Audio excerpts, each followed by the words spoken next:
Brewers Log, April 14th, 2024.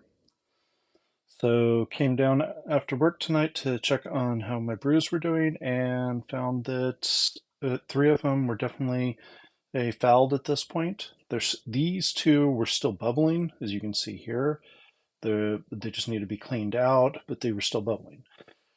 This one was not bubbling at all because it was packed full of the flowers.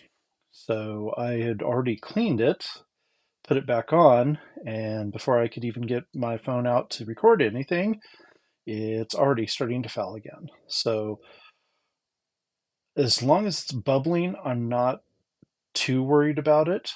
The biggest problem is like when I came home, it was completely packed. So it's definitely something I have to watch for and make sure that I'm still bubbling.